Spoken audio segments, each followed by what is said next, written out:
Hello and welcome. I'm Sarah, the voice that guides you into each episode of You're Probably Right. If this is your first time here, I'm glad you found us. This show has been running for years, built from real experiences, real questions, and the moments in life that shape who we become. Whether you're going through something, healing from something, or trying to understand the choices that brought you here, you're in the right place. Nothing rushed, nothing random, just honest conversations that meet you where you are.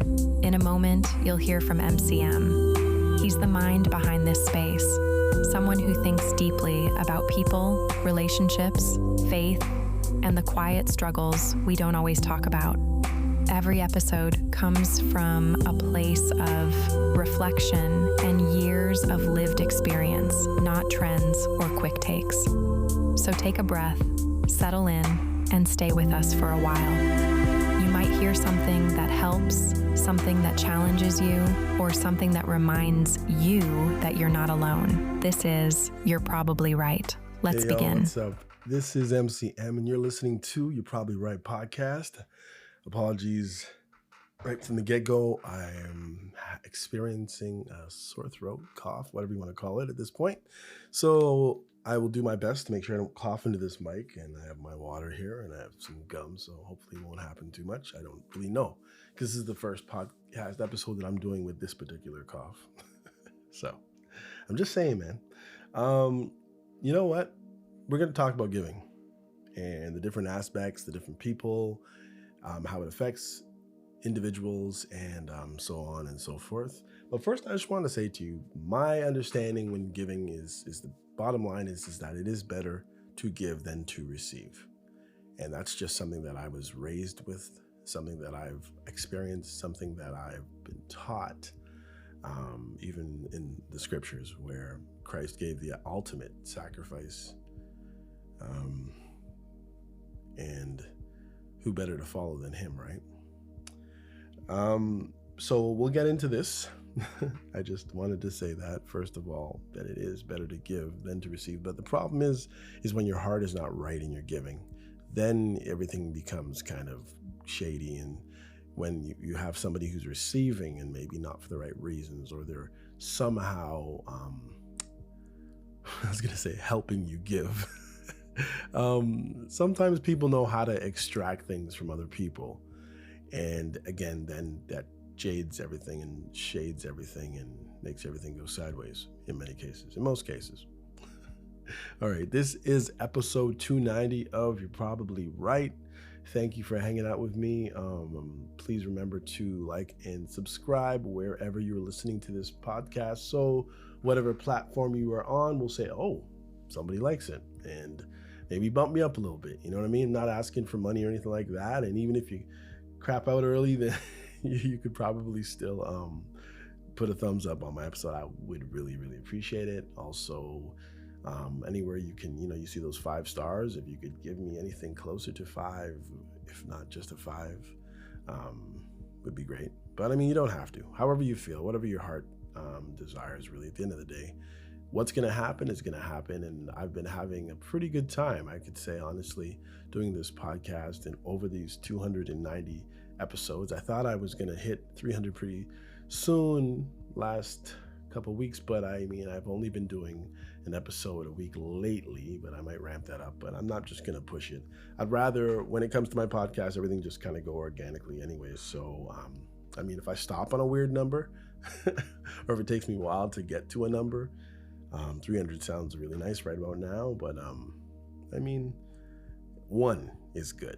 I mean, if there's one episode of this podcast that has inspired you, helped you in some way, shape, or form, whether, again, as I've always said, negatively, like how not to do things, the experience that you do not want to have, or maybe the opposite of that, and hopefully I've done something good here. Again, this episode and all other episodes are for entertainment purposes only. I might sound dead serious as a judge, as my father would say, but at the end of the day, every episode is for entertainment purposes only. I do not intend to or try to offend anyone, but if you are offended, it's something to think about, but understand that it isn't done intentionally intentionally as in a personal attack at you or people like you. It's just something that came out in this episode. And I mean, if you don't like my podcast, there's thousands more anyway. I don't know if you heard all that. Anyways, here we go. So basically, the thought process around this episode was the unspoken contract of giving from all aspects. And we're going to get into it right now. Listen, most people think the pain starts when someone says no. But a lot of the time, the pain starts when nobody says anything at all. I'm telling you. Just think about it in your life. There's many times when maybe you thought somebody would say something and they said absolutely nothing. Maybe you thought you were going to hear from somebody at a certain time and you heard absolutely nothing. It's pretty frustrating, isn't it? If you got to think about it, and you got to think about it. But, I know what I'm saying, man. Listen, you give help, you show up, you spend money, you spend time, you spend thought, and then the moment passes like it never happened. Have you ever gone out of your way? I know I have, because I can honestly just think of the different times I've gone out of my way. And I'm off script obviously already, but that's the natural thing with this podcast. It's me talking to you, and we could be anywhere, as I've always said to you. You're cutting the grass, washing the dishes, trying to fall asleep, just waking up, driving to work, whatever, on the train, somebody staring at you in your face. But most of us can think about the time when we went through like 14 things or 5 things, or it took 5 hours to give something very, very, very, very simple, maybe costly. But the problem is, it's not really a problem, but I would say it's at least interesting, because I've done this and I don't find it a problem, but it's just, sometimes you've gone through like painstaking efforts to do something for someone, and they have no idea what you went through to get them to where they are. And that could be a mother giving birth. And, maybe the child's at, 20 now, and they've just stolen your car, and they told you where to go. And you're like, this kid does not understand what I went through to give birth to them, to raise them, to provide for them, and all this other stuff. You know what I mean? I'm just thinking from a different, so hopefully this will kind of jog your memory. Maybe something that you did to someone else. Maybe there's someone you need to apologize to. I don't know. But I was just thinking, it's kind of funny. Sometimes you've given and you've gone through so much, but the humbleness maybe, or the meekness in you, you don't pull the person's card. That sometimes these things have been done for you as well, obviously, and maybe you just had no idea what somebody went through to give you something that seems so simple on your side of things. But that's something definitely to think about for sure. But sometimes it makes me laugh when I know that I've done, and somebody like just, cool, all right, and they put it in their pocket. It's like, wait a second, man, do you know what I went through to get that? All right, anyhow, so as I said, you give help, you show up, you spend money, you spend your time, you spend your thought, and then the moment passes like it never happened. No acknowledgement, no warmth, no signal, nothing landed. Just life moving forward. And that silence can hit harder than a direct rejection. Like, this isn't good enough, this isn't clean enough. Because rejection closes the door. Silence leaves the door cracked open and makes your mind fill in the gaps, which is also bad, I guess. Yeah. Again, another story, because I don't have too many stories, but I just got to tell you this one. I remember one time it was an ex. I literally spent, I would say, no less than 3 to 4 hours cleaning, not my house, their house, and taking footprints off of a close to white carpet, scrubbing, cleaning everything all over the whole place. And then the funny thing is, when they came home, it's like they chucked their keys over here, chucked their coat over there, didn't notice that, oh yeah, the floor looks good. And it was like, man, you have any idea the stress, the pain I've gone through, the painstaking efforts of what I went through to get this place this way, and you barely even recognized it or noticed. But then, it kind of checks your own heart to say, okay, so why did you do it? Well, I can honestly look back and say I probably did it definitely to impress them. Maybe to see my importance in the situation, but also to give a helping hand. But I think more honestly, if I really want to be honest about it, it was probably more to impress them. I think that's probably the worst thing that can happen when you're trying to impress someone by doing for them or giving to them, is that they don't even acknowledge that you did anything at all. They're not rejecting it. It's just like, okay, well, okay, cool. Didn't ask you to do it, so here we are. Now what? Anyhow, yeah. Anyway, this episode is not a holiday episode, so don't think just because maybe you're looking at it at Christmas time, you're like, oh, this is a Christmas thing, the Scrooge or Ebenezer Scrooge or something. No, it's not about Christmas. It's not about birthdays, anniversaries, Valentine's Day, Mother's Day, Father's Day, or any single day in the calendar. This is about something that happens all year long in every kind of relationship, and often multiple times a year for most adults, and especially if you're a giver.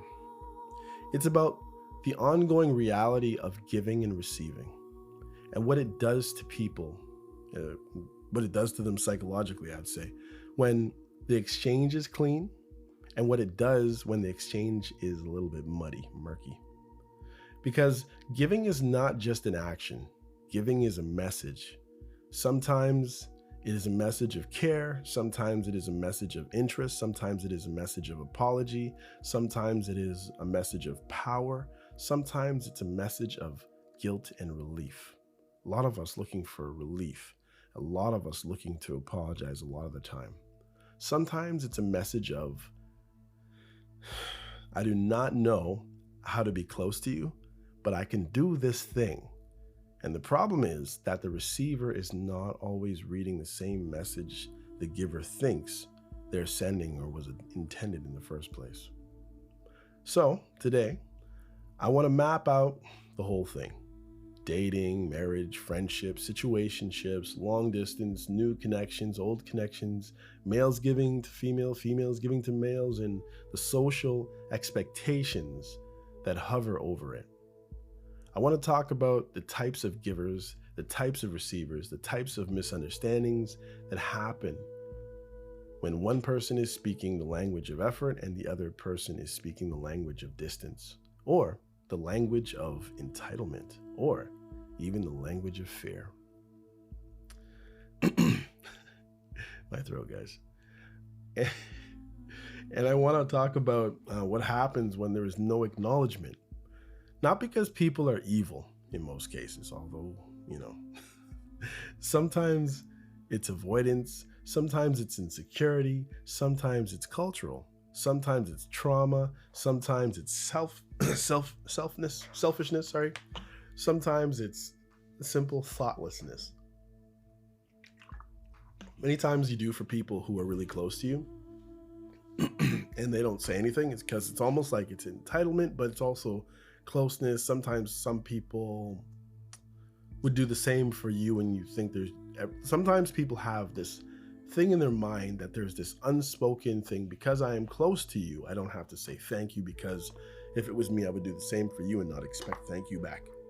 But you can't live like that, because you never know when somebody's down and out. Sometimes you never know the real effort that it actually took to give you something. So it's always best to be thankful. But whatever the reason, the outcome is often the same for the giver. Confusion, resentment, self-doubt, and that nasty mental loop of, did I do too much?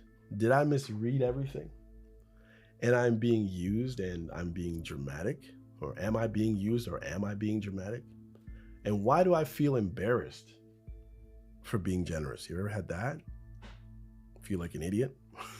You're like, wait a second, why did I do that? I'm looking like a fool at this point. This person's not even acknowledging it. They're not even half as gracious as I thought they would have been.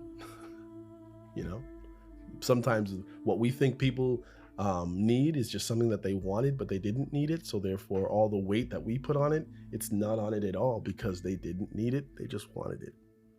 Anyway, by the end of this episode, you should be able to look at giving and receiving in your life and see it clearly, without spiraling, without making it personal when it's not, and without excusing patterns that are quietly draining you. This is not a lecture. This is a map. And if you have ever felt that silence after generosity, you are going to know exactly why it lands the way it lands and what to do next. Okay, I'm going to go through 21 thoughts of the different aspects of this, okay? So the first one is giving is a social contract, even when nobody signs anything or nothing's even been talked about.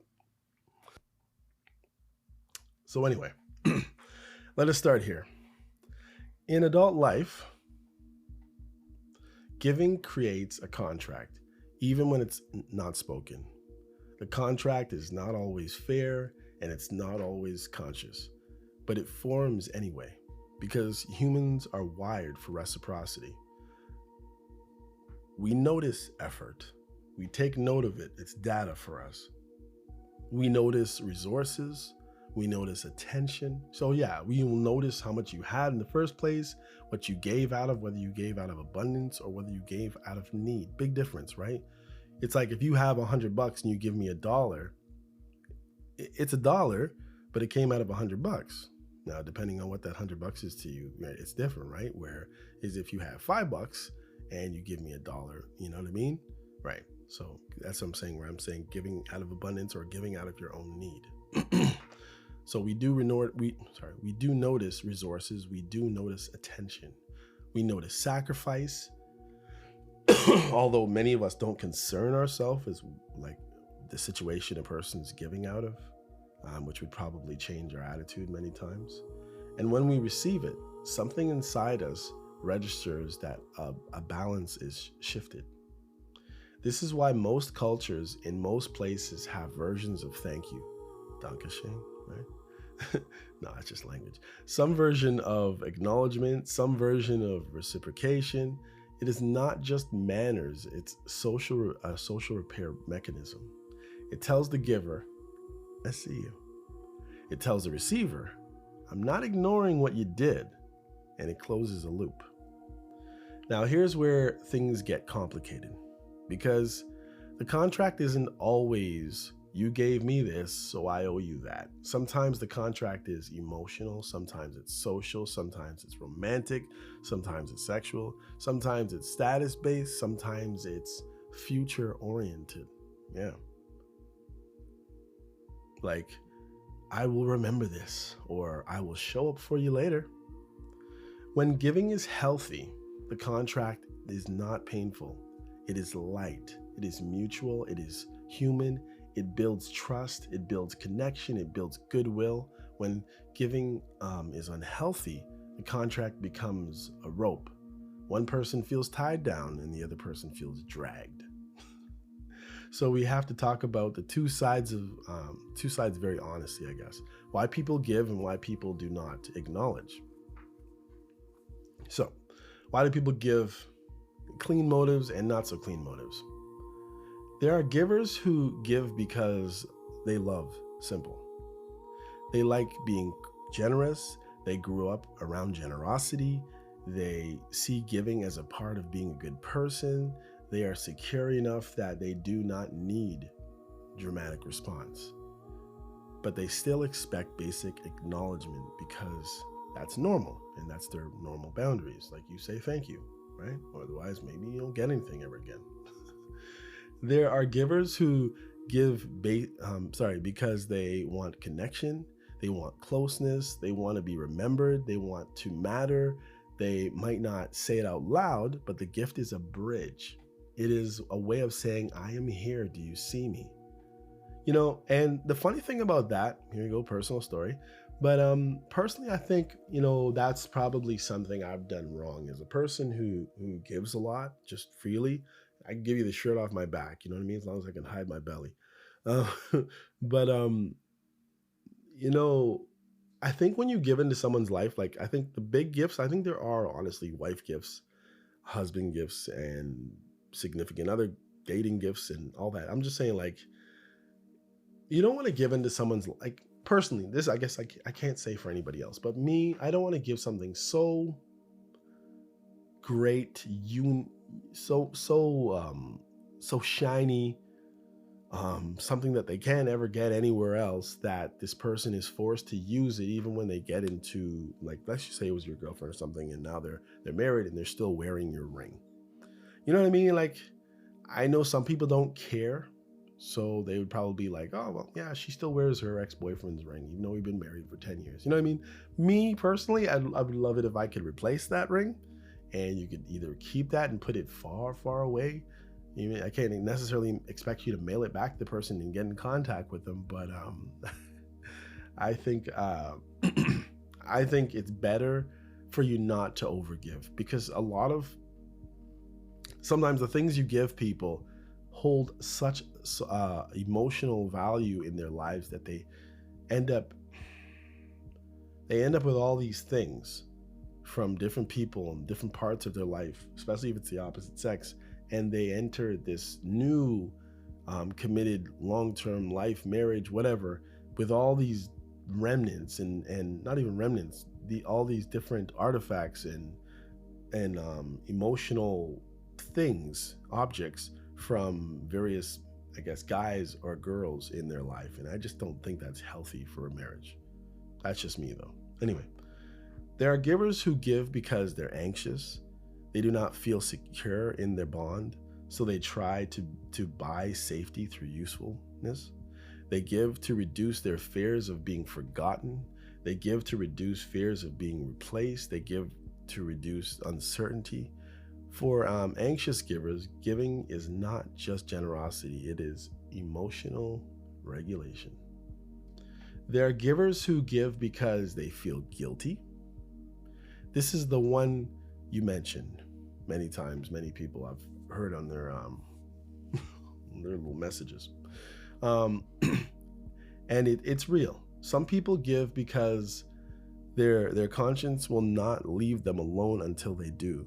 They see someone struggling, or they see someone they think they should support, or they feel they have done wrong in the past, and they cannot settle until they do this deed that quiets that internal voice. Many of us are fighting internal voices all the time. And here is the uncomfortable part. Sometimes they are not even responding to the real person. They are responding to a voice in their own head. They imagined of the voice of what the other person might think of them if they did nothing, or they imagine voice of society judging them, or imagine a voice of their own moral standards. And that's why, I think if you look at it and somebody gives you something, or you give somebody else something, do your best to let them know there's no strings attached, and you hold it in your heart that way as well, because then you're going to end up, I think in the Word of God, I think it says that you should give to people who cannot necessarily give back to you, and I believe you should let them know, like, I'm giving you this, because it erases your giving when they I know everybody looks for reciprocity or whatever it is, but the giving that you do is so much greater when you give to someone something that they can't give back to you, or they can't equal, or they can't be even Steven, right? Because if I give you a break and you give me a break, well, then we're even Steven. What have I done? You know what I mean? Anyhow, so the gift is not only for the receiver, the gift is for the giver's nervous system many times. Once it is given, the giver can breathe again. The conscience quiets, the pressure lifts, the giver can stop thinking about it, at least for a while, probably until the next thing, right? There are givers who give because they want control. They might not call it control, they might not call it support, but the pattern is when I give, I become central. When I give, I become difficult to challenge. When I give, you owe me attention. When I give, I can rewrite the story later and say, look at what I did for you. Don't fall into that trap, guys. Even if it's not your heart, sometimes people get angry and they say, look, I did this, I did that. And then the other person says, I know you did it for, and you get into one of those deals. Never, never, never, never, never talk about what you've done for someone to their face, because even to other people, just once you've given, let all credit never come for yourself by yourself. I know that sounds weird, but listen to it again, you'll understand what I mean. There are givers who give because they want status, they want to be seen as generous, they want the image, they want the identity. They might post it, they might mention it, they might drop hints about it. For them, giving is a performance, even if it still helps someone.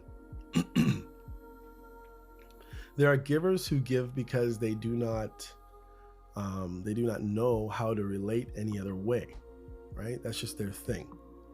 This is very common in dating and marriages. Some people are not good with emotional presence, conversation, vulnerability, or patience, but they can do a tangible thing. They can fix, buy, provide, solve, so they give because it is the only language they feel competent in. Now, none of these motives make someone evil, but they change what giving means, because if you are giving primarily to regulate anxiety or guilt or control, then you are not giving cleanly. I know it feels like you're doing a good thing, but it's still not clean.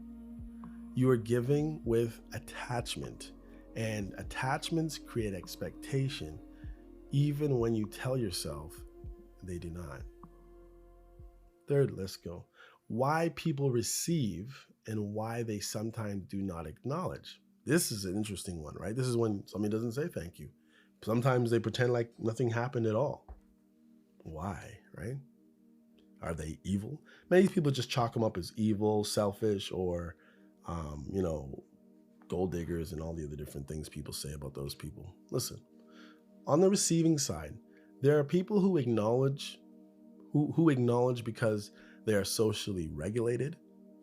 They were raised with manners, yes, but more than that, they understand reciprocity. They understand that effort matters.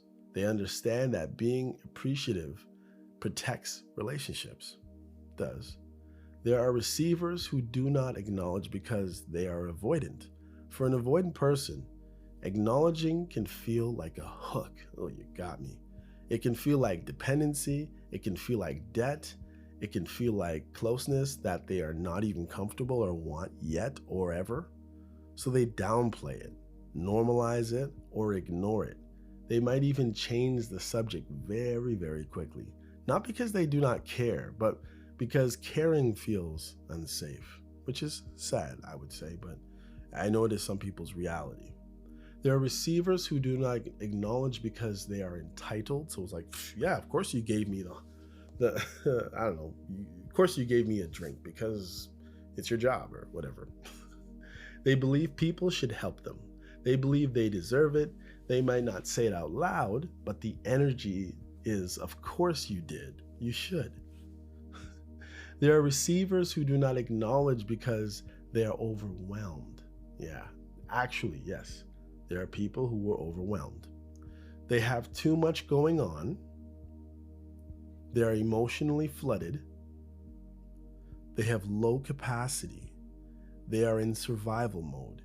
In those moments, they may genuinely forget to close the loop. Such a simple thing for other people, but this person going through a difficult time, they forget. It's not ideal, but it's real, right? And the reason why it's not ideal, because if you really need the help, but forget to say thank you because you just need it so badly that maybe you're eating the slice of pizza because maybe you haven't eaten in 2 weeks. So do you just, I just need this. I'm very happy. I'm very thankful for this food, but I just need to get it in me. I don't have the time to say thank you. Like, and a reason why I'm saying it like that, I remember one time where I was a college student and I had just got what they call up here in Canada OSAP. And I think I got my grant or my loan, but whatever it was, I just paid my tuition. And I was walking downtown Toronto and I said, let me go and get a pizza slice or whatever it is. So I got myself 2 slices of pizza and a drink. I sat down by this dude. I wasn't even paying any mind to him because I just wanted to get this pizza in me, right? Sat down, took a drink of the drink and took a bite of the pizza. And look at this guy and he's staring at me. I'm like, why is this guy staring at me? I'm like, what's up, man? And he's just looking at me. I said, you want a slice of pizza, man? Or something like that. He's like, yeah. So I'm like, do you want the drink too? He's like, yeah. I'm like, all right, man. So I slid the drink over.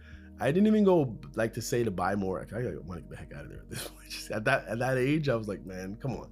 So it was a he's probably like a 40, 50-year-old man. I'm like 18 or whatever, 19. So I just slid drink over. I slid the pizza that I bit and the untouched slice as well right over to him, and he just started scarfing it down. Didn't say thank you. And you know what I mean? It's like, oh, how dare he? But not me. I didn't feel that way at all. But I'm saying, I could imagine somebody saying it. But no, he was homeless. You know what I mean? And it wasn't that he wasn't thankful. He just really needed to eat. And I accept that. And it's the funny thing is, it's just when people are not like on their ends or on their last, it's sometimes hard to receive that they literally took or received and didn't even at least just say thanks, or cool or something. Nothing. There's just nothing. It's not ideal. The reason why it's not ideal is because maybe the person won't do it again because they'll feel that you don't appreciate it. You know what I mean? And I'm not saying that every time you meet a homeless person, they're gonna, or that they're going to behave that way. It's just that guy was just that way. Maybe he knew what he was doing. I don't know. Anyhow, there are receivers who do not acknowledge because they are unaware what the gift means. Yeah, so when they don't understand what it means, maybe they're not used to people giving them stuff, so they don't know how to take it. This matters, of course, in dating. If a person feels that a gift is loaded, they may avoid acknowledging it because they do not want to send the wrong signal, like, oh, here we are. No, we're not we. I'm still me and you're still you. So they don't say anything. You get it? They may fear that a strong thank you will be interpreted as a consent to more, right? There are receivers who do not acknowledge because they are using. This exists too. Yeah. They accept benefits while giving minimal effort, minimal care, minimal presence. Their strategy is to keep things ambiguous. They love that. Should be a clothing line for some people. Ambiguous. I bet it is. Google it. Anyway, because ambiguity also allows extraction without commitment. And then there is the receiver who acknowledges privately, but not publicly, right? The people who do that privately and they don't want anybody else to know that they said thank you to you, but they just kind of, anyhow, that can happen in workplaces, clubs, different institutions, just different in context or different social settings. They might not want others to see closeness, so they won't tell anybody what you did for them, right? They might fear gossip. They might fear being judged. They might fear that people will assume there is something going on or assume something is more than it actually is, right? So you can see already, right? Silence can mean many things, but for some reason, most of us just go right to that. Oh, they have no manners. But from the giver's side, silence often lands the same way. Guys, I can honestly tell you I'm not going to get to 21. I'm going to do my best to see how far we can go. Why silence after giving lands like rejection? Let us be very clear about this because a lot of people gaslight themselves here. Silence after you give can feel like rejection because your brain is looking for a signal that you matter. When you give, you are exposing something. You are exposing effort. You are exposing investment. You are exposing hope. Even if you do not call it hope, and if nothing comes back, your brain interprets it that is, I offered something meaningful and it was not worthy of a response. This is why you can give something small and still feel the sting. It is not about the dollar amount. It is not about, it is about social meaning. A thank you is not about politeness. It is about recognition. It tells you that your action has reality in the other person's mind and possibly life. Without it, you feel invisible. And invisibility is painful because it is socially unsafe. We are social animals. Being unseen in social exchange triggers the same internal alarm system as being excluded. It's like, you ain't nobody. You ain't part of that club. You're just over here. Number 5, the dating aspect. What gifts mean when relationship is not defined? Now let us go into dating, because this is where most confusion happens, right? In early dating, gifts can mean interest, seriousness, and intention. But they can also mean manipulation, rushing, right? Overgiving, testing. Some people give early to show genuine care. Others give early to accelerate intimacy. Maybe nothing's gone on and you're hoping for something to go on, so you give, right? Others give early to buy access. Others give early to claim territory. The receiver, on the other hand, may interpret the gift based on their own history. A secure receiver may think that it's thoughtful, thank you, and then proceed normally. An anxious receiver might think, wow, they really like me. I must secure this. An avoidant receiver might think, this is pressure. This is closeness. I need space. An entitled receiver might think, good, keep it coming. This is why mismatches happen. One person gives as a signal of connection, the other person receives as a signal of pressure or entitlement or convenience. Let me just move this for a second. Just make this bigger. I don't know if I can. Let's see. Good. All right. I just want to move this down. I want to see how much strength we have. That's better. All right. Now, sorry. Now, there is a specific pattern that creates the most damage: the ambiguous connection. Not official, not labeled, not committed, but emotionally close enough that giving starts happening. In those connections, gifts become a substitute for clarity, right? Instead of saying, what are we? People give. What are we? People give. Instead of saying, what do you expect? People give.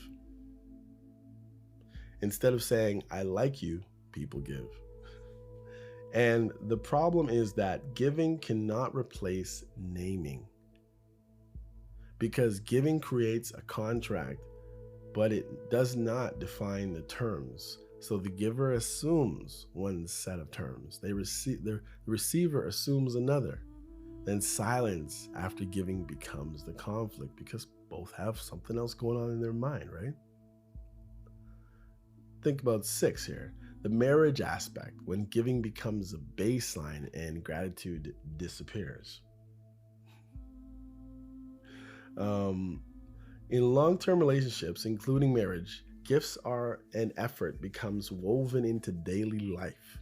People pay bills, people do chores, people drive kids, people handle emergencies, people run households, people cook, people hold the emotional climate. People do laundry, like, household, but you know what I mean?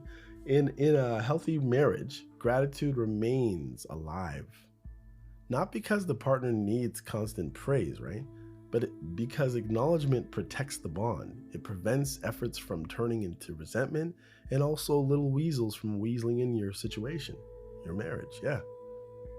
It's like, I did this for my husband yesterday and he didn't say anything. Like, you know what I mean? Or I gave him the same meal I gave him the same meal last night that I just gave you part of my lunch, and you're so thankful.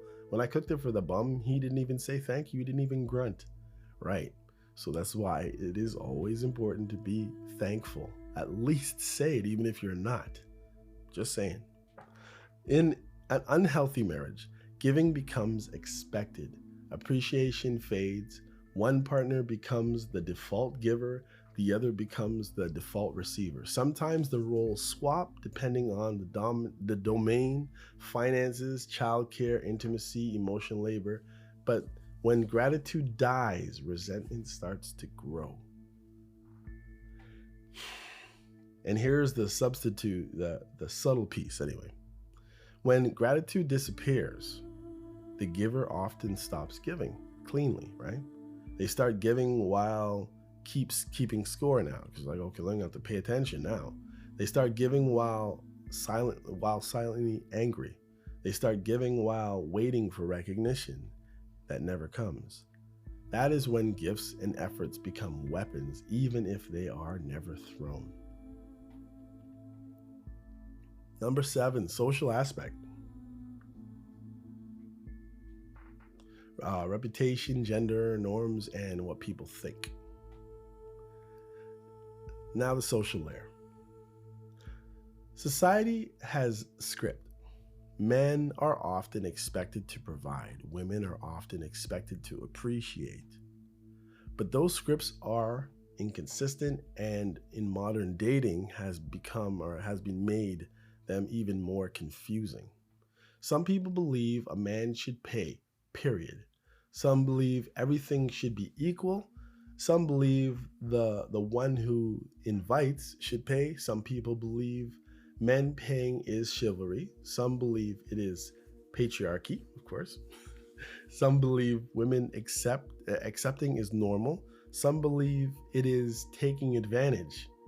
And the funny thing is, it's sad when, okay, I'm not going to say it's definitely not sad if somebody doesn't agree with the way that I've been raised, I believe, to forgiving, or the way that I've experienced it and how I believe it should be done. Maybe even they don't believe how, like, the word of God says it should be, like just reading the Bible, and like how giving sacrificially and all that, and giving to those who can't give back. Maybe they don't believe in all that. But when it gets kind of murky, honestly, for me, is when people they say they're on this code over here, but they flip-flop when it suits them. That's the one that's really ambiguous and really annoying, because they don't even agree with their own statements, their own morality, whatever it is that they claim. They just do it. It flip-flops, as I said, when it suits them. So when a man gives to a woman, people may interpret it as romantic or romance, pursuit control, generosity, desperation, or status. When a woman gives to a man, people may interpret it as rare, impressive, mothering, pick-me behavior, desperation, biological clocks, and all those things going on, or evidence she is serious. The social lens is not neutral. This is why people acknowledgement can be complicated. If a woman publicly thanks a man for a gift, some people will assume they are together. If a man publicly thanks a woman, some people will assume he's being taken care of. People fear judgment, so they hide gratitude. Then the giver feels erased. That is the social trap. Number 8, male giving to female. Common meanings, common misreads. Listen, let us talk about male giving to female, because it has specific patterns. A man may give because he is attracted. He may give because he wants to court. courting is, right? Google it. It's not necessarily, it's not with the judge and the gavel. Guilty. No. He's trying to court, trying to relate. He's trying to get together and build something, a marriage, hopefully. He may give because he wants to show seriousness. He may give because he believes it is what a man should do. He may give because it makes him feel useful. He may give because he has guilt about not being present emotionally. He may give because he wants access to time, attention, and possibly intimacy. A woman receiving may interpret it as love, pressure, obligation, or simply normal behavior depending on her worldview and her history and what she's used to. Some women feel respected by provision. Some women feel controlled by it. Some women feel uncomfortable accepting anything that creates a sense of debt. Some women are fine receiving, but will keep the connection at arm's length, which creates the silence problem. When the man receives no acknowledgement, he often does not just feel unappreciated. He feels misread. He feels used. He feels like his intentions were ignored. That can trigger anger, shame, or withdrawal. That's right. You gave and now he's going to withdraw because you didn't even flinch. Okay. Number 9, female giving to male. Common meanings and common misreads.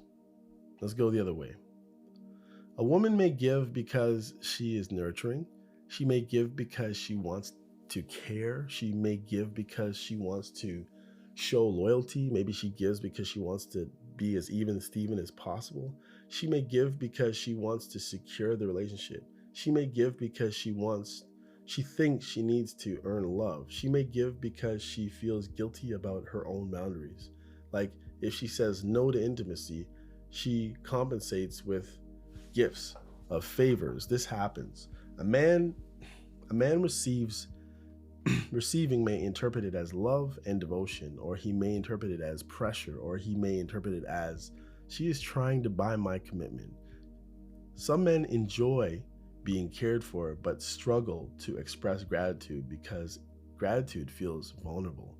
Some men were raised to believe they should not need anything. So when they receive, they feel weak. They feel they respond with minimization instead of thanks. It's kind of sad, but there's many people around that they just feel like something's happened to them and they have no control over it when they've just been given something. When a woman gives and receives no acknowledgement, it can land as humiliation for a lot of women because women are socially conditioned to read emotional cues. So when the emotional cue is missing, it feels like a statement like, you do not matter, but keep it coming. Number 10. Where are we at? We're at 45 minutes, guys. Whoa. I don't think I'm going to get all the way, but I'm trying. The secure person, generally stable, sometimes moody, and why they still hurt. Listen, you mentioned, 45 of those. All right. Listen, the secure person who sometimes gets anxious because everybody gets into moods. That's important. A secure person is not someone who never feels insecurity. A secure person is someone who can return to baseline. They can self-regulate. They can communicate. They can tolerate uncertainty without spiraling and losing their mind. But even secure people get hurt by silence after giving. You want to know that there was some effect, at least, like I did this. Maybe there's some work I did for you for an hour, and I don't know if there's any payoff for you or for me in the end, because silence violates social norms, right? A secure person expects basic acknowledgement in society. They do not need worship, no, because they're secure. They do not need theatrics, but they do need to close the loop at least. Here you go, thank you, great, and we move on with life. Some people just go, here you go, and they got it, and they said nothing, and now they're 50 feet away. Okay. All right. So when a secure person gives and gets silenced, they do not necessarily become anxious because they are insecure. They become anxious because something is unclean, something is undone. Clarity creates safety, and silence creates ambiguity. Ambiguity creates rumination. Yeah, they're thinking about it. Rumination creates anxiety. Here you go. You're up at 3, 4 o'clock in the morning. Think about this thing. Yeah. The anxious giver, the taker, and the fixer, the conscience and the quieter. Okay, now let us go deeper into this giver, the giver who gives to quiet conscience, because this is one of the most interesting moves, or motives, I should say. There are people who cannot reset, or they can't rest. They know someone is lacking. They may not even like the person that much. They might not want closeness, but the thought of not helping creates inner noise. They imagine what the other person's conscience would think of them, or what society would think, or what God would think, or what their family would think, or what their own moral code would think. That imagined judgment becomes unbearable to them. They give not to build a bond, but to quiet the internal courtroom going on in their mind, in their heart.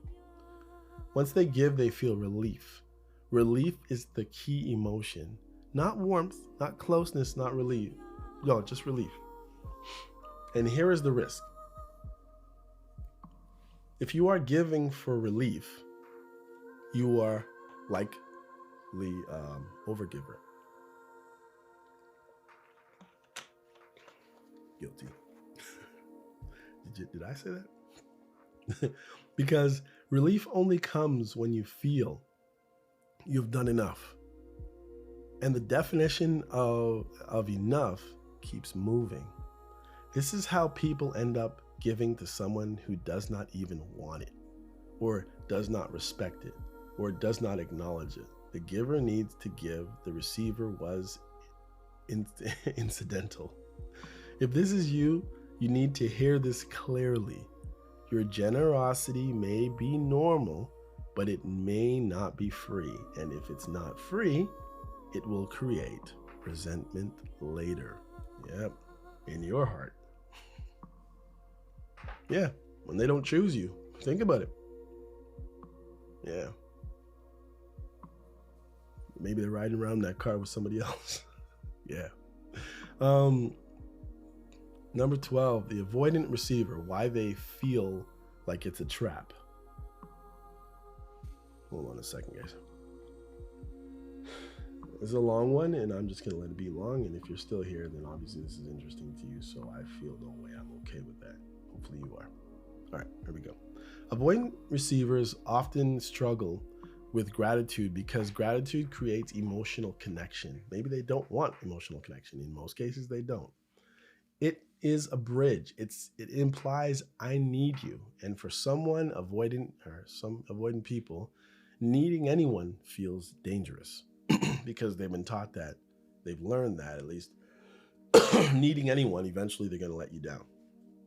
So they receive, but they minimize it. They move on quickly from whatever it is. They avoid the moment. They might even act like it was nothing. They are not always trying to hurt you. They are trying to avoid emotional vulnerability. The giver experiences this as coldness. The receiver experiences it as self-protection.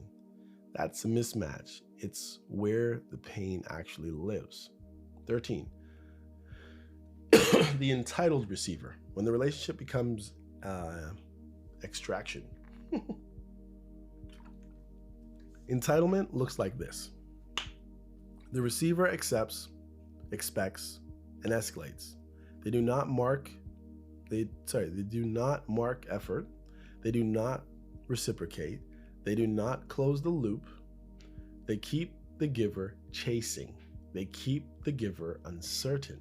Why? They're going to give more, right? Obviously.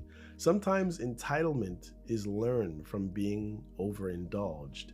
Sometimes it is learned, maybe people say overindulged. Sometimes they just want to yeah, it's basically being spoiled. Sometimes it is learned from survival mode. Sometimes it is learned from culture. Sometimes it is straight selfishness. The key sign is not that they receive. The key sign is that they receive without regard.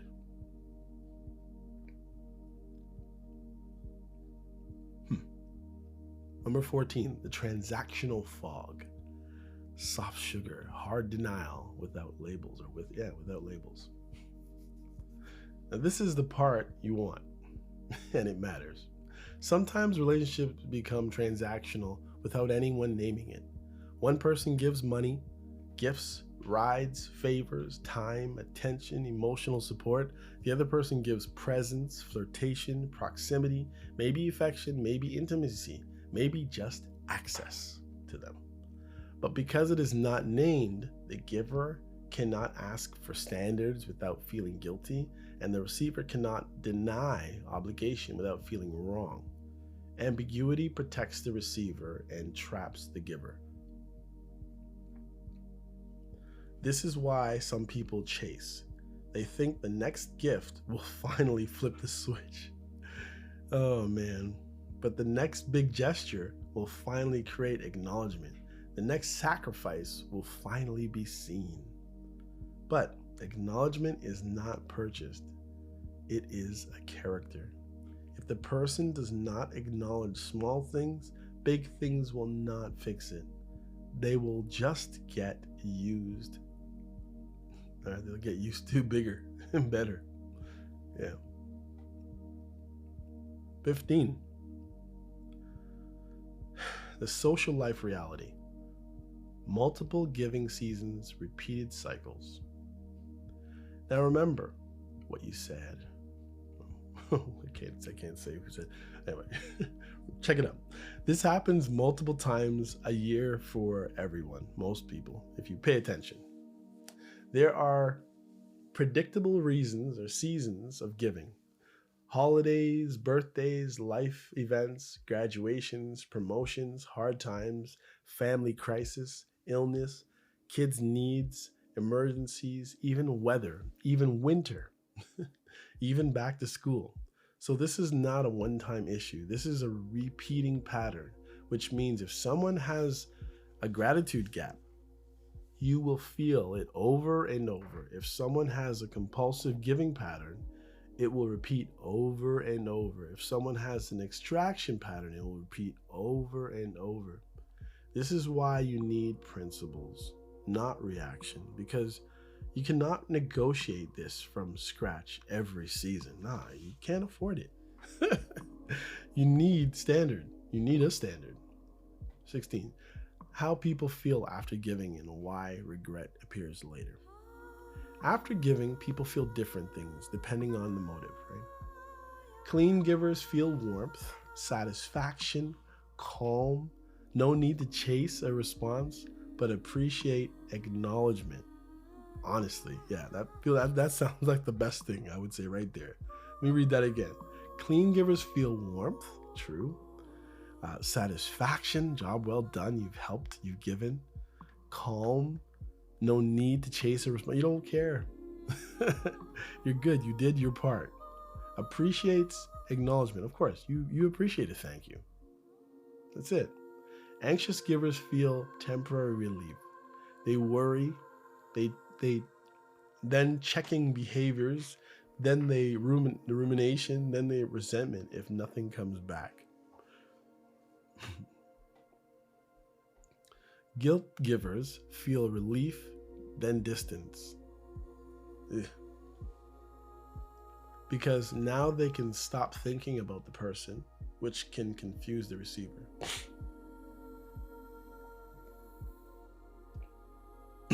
Control givers feel power. They're then anger if not obeyed, because the gift was not a gift, it was leverage. Status givers feel pride if seen, then emptiness if unnoticed. After receiving, people also feel different things. Secure receivers feel appreciation and is likely to acknowledge. Avoidant receivers feel pressure, so they may withdraw. Entitled receivers feel confirmation and may escalate.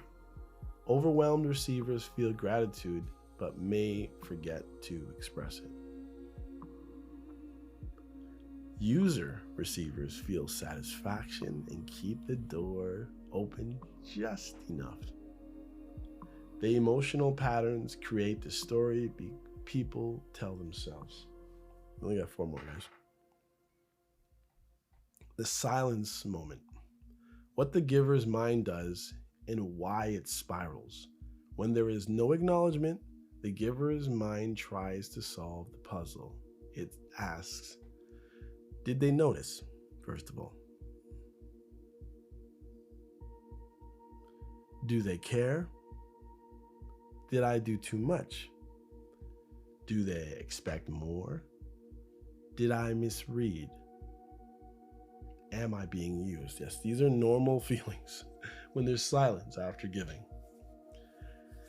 Am I childish for wanting a thanks? Like, isn't that normal? Or am I a bad person because I expected a thank you? As I said, in that pizza shop, I felt no way. Even, as a new college student, I felt good to help somebody, even if, every once in a while you want to doubt pops up in your head saying, man, maybe that guy knew, and he just preys on every young teenager he sees at the thing and just sees he can just take their food. Nah. Should I stop giving? If I stop giving, will they disappear? This mental loop is exhausting because it is not just about the gift, it is about your standing in the relationship. And are you standing in a relationship? 18, how to address it without sounding needy or accusatory. If you want to speak about it, the key is to speak about the dynamic, not the person's character. You can say, I noticed I have been doing a lot of giving in this connection, and I want to make sure it is landing the right way. You can say, I do not need a big reaction, but acknowledgement matters to me because it helps me feel that what I do is actually seen. Sometimes you don't know. One time I gave somebody something and I was worried that they lost it before they even got it because they said nothing. I was like, oh, that was like the only stress. Everything else was sweet, except for the fact that, maybe I tucked it in too good.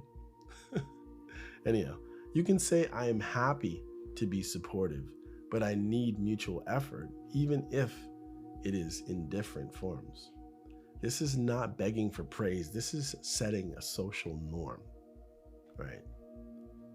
The receipt test. 30 days, not a game, and a diagnostic.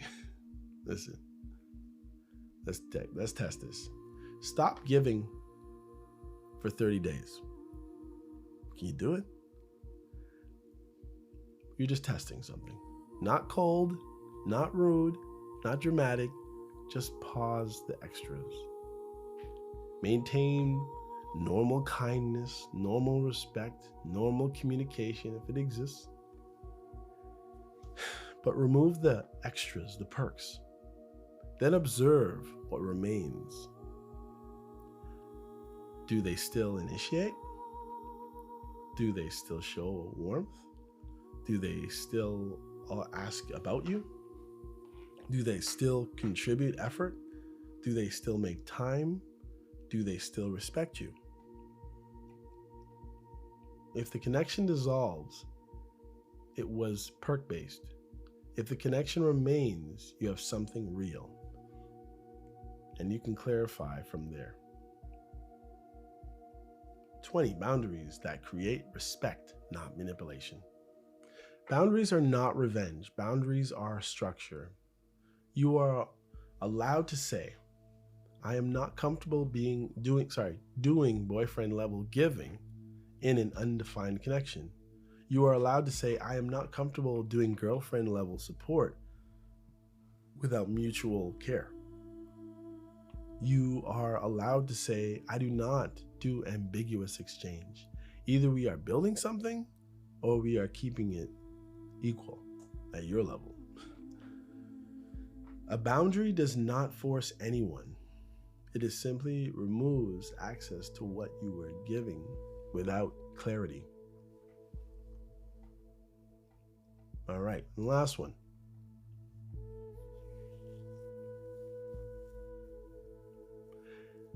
Closing principle, I guess. What to remember in every season or whenever you're giving. People think, season? What do you mean season? A season can just be a time. It doesn't have to be like Christmas. It doesn't have to be winter or summer. You know what I'm saying? It's just a season. There you go. Got something. Okay. Here's the evergreen rule, as they say. If a person wants partner benefits, they should offer partner effort, right? If a person wants transactional benefits, it should be named, agreed, and honest. If a person wants friendship, it stays balanced and not one-sided. If a person cannot even afford acknowledgement, then the real issue is not the money or the gifts. The issue is the character.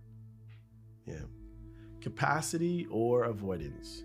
And none of those are solved by giving more. Yeah, don't just keep giving. If it's affecting you, especially. If it's not affecting you when you're just giving and you know you're doing something, even though the person doesn't say anything, feel free. Just make sure you're taking care of yourself as well. And you're not just giving till you don't have anything and until you owe constantly. It's not a good look, guys. Okay, here we go. Yeah, that's about it. I guess I could possibly say about this. So let me just close this off. Listen, if this episode hit a nerve, it is probably because you have lived the silent moment.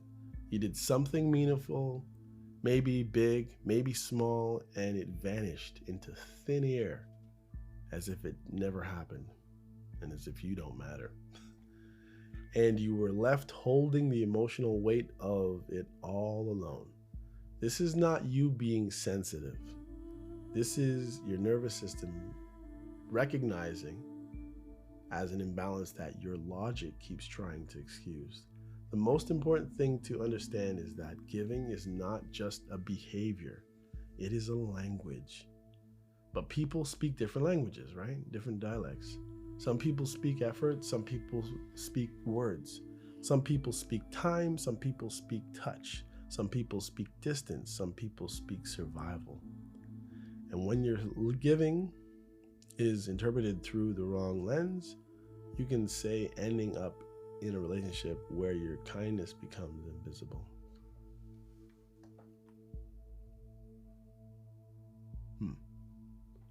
Also, be honest with yourself about why you give, right? Yeah, that's the thing that, in hindsight, people can take a lot of the time. People accept nuance in present days just to allow them space to do different things. But when history shows us, we tend to hold those people accountable to whatever the rule is without nuance. It's kind of hypocritical. Now, sometimes you give from love, and that is clean. Sometimes you give from anxiety, and that is a signal you need clarity and worrisome. Sometimes you give from guilt because you cannot silence your conscience until you have done the deed, and that is not bad, but it is not free either. If giving is the thing that lets you stop thinking about it, we can stop thinking about someone, then the gift was for your peace, not for their heart. And on the other side, of course, do not automatically assume silence means cruelty, but do not automatically excuse it either. Come on. Somebody opens the door for you, you say thank you. That's just how it's supposed to be done. Silence might be evidence, silence might be entitlement, silence might be overwhelm, silence might be strategy. The point is, whatever the reason, repeated silence is information. It will tell you what the person is capable of offering and what they are not. Or why they don't think it's valuable to them, maybe. The way forward is not to become colder. The way forward is to become clearer. Clarity prevents resentment. Clarity prevents people from benefiting from you without knowing the terms. Clarity prevents you from being giving in a way that quietly drains you. You do not need to punish anyone. You just need to stop operating in fog.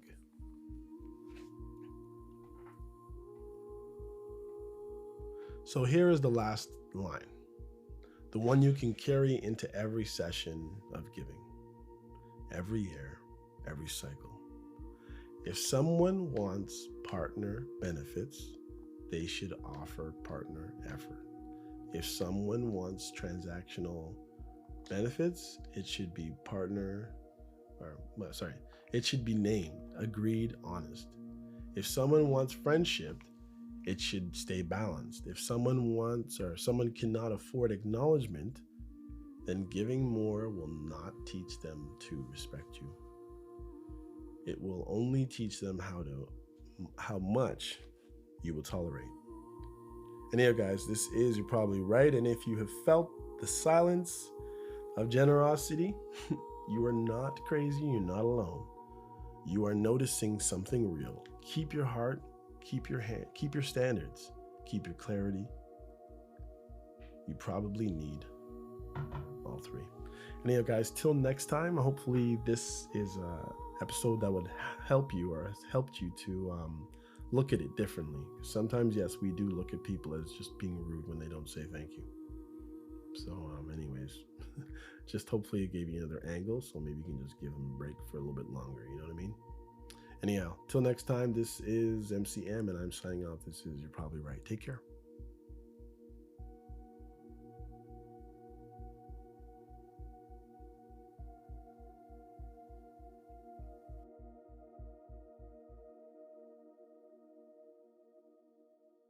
Hey, come check out You're Probably Right podcast. Society is getting more unpredictable every day, but at the same time, predictable in its unpredictability. Say that 4 times real fast. Come with me as I attempt to find clarity in all the fog while staying way outside the box and kicking the box way down the road with my size 12 dogs. I use the Bible, experience, education, fortune, misfortune, life's lessons, life's mistakes to sort through all the mess. I talk about news, God, God, self-help, sports, sickness, health, music, parenting, love, humbleness, hurt, pain, joy, and all the things that might make you say, I never thought of it that way. Hopefully, anyway. Also, I take a stab at answering tough and not so tough questions, and all the while, understand that, listen, sometimes you end up in the hot seat and there's no thermostat. Well, that's how it is here. And because there's no topic, very few topics off the table, Torontonians will understand that Doug Ford reference there. Hopefully the podcast will be helpful and uplifting. And hey, maybe you'll find your own private Idaho here somewhere. Hope to see you soon.